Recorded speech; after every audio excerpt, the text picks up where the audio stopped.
So, if you are watching this movie, I assume that you have food in your refrigerators.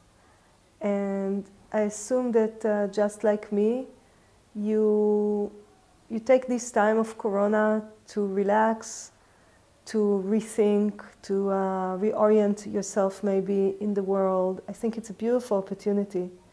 And having said that, it is also important to mention that this is privilege.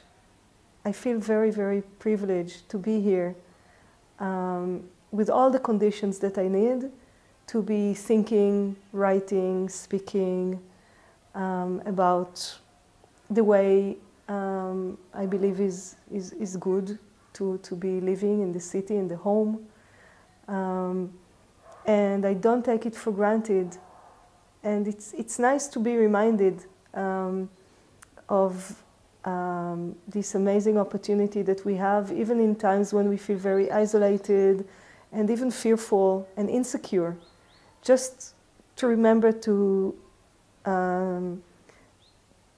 just to be reminded that we still have food and we can breathe and we're healthy. And each one of us has the gifts and the opportunities that we have right now to be sitting here. I'm in front of the camera and you're at home right now, and maybe in another opportunity it will be just the opposite, and I will be at home watching you, telling about your life.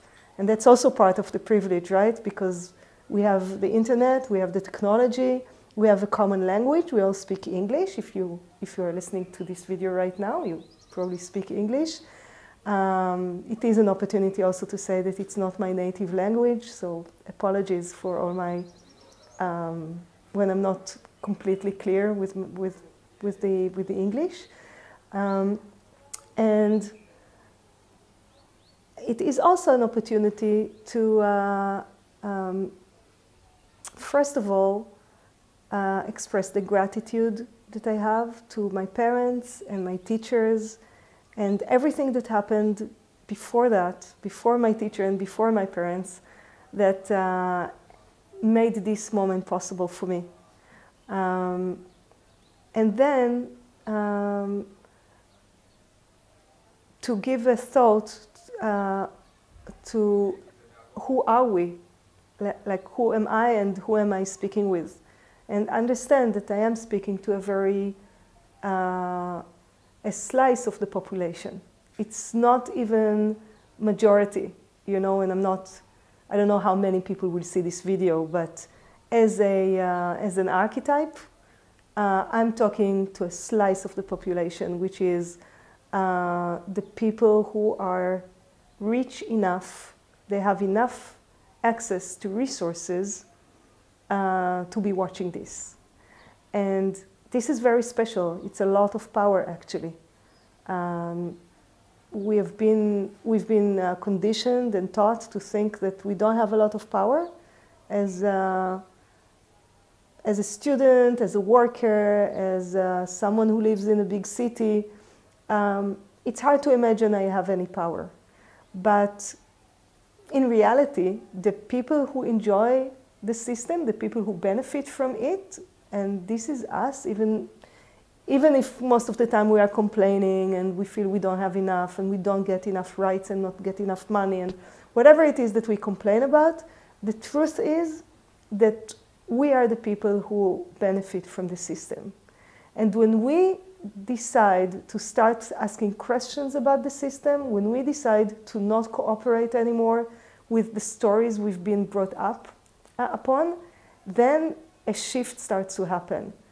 And it's not an easy journey. It's much easier to think that, for example, the problem is that there are too many people in the world, right? So, okay, there are maybe or maybe not too many people in the world. We can discuss it theoretically, and maybe sometimes in life we will be faced with the decision if to have a kid or if to have how many kids we want to have.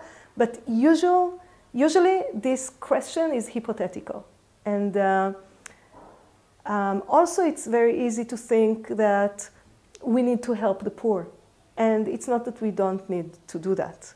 It's very important to give resources and to help the poor and the people who don't have access to our language and the technology and everything that we have. It is true that this work needs to be done.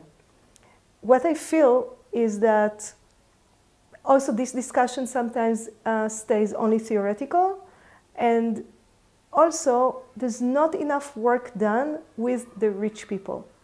And this is where I found my calling. My calling is to talk to people like myself.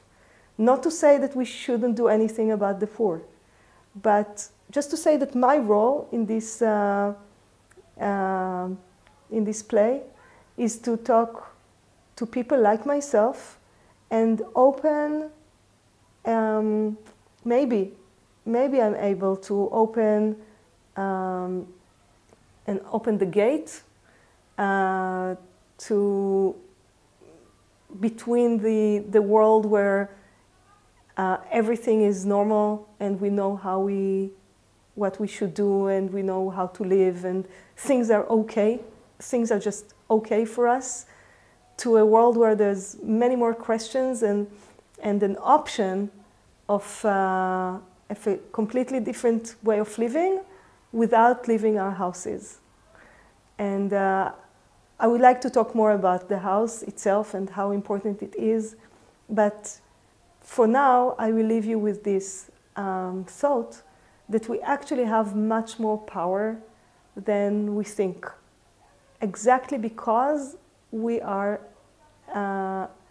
in the middle of, because the system is us, the system is inside our minds. There's a lot of power in changing that, from our minds to the habits, to the day-to-day habits, the very daily things that each one of us, privileged people, are doing.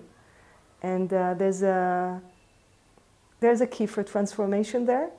And I'm very, very happy to be doing this series and share with you what I learned in this journey. And I hope you will choose to join me.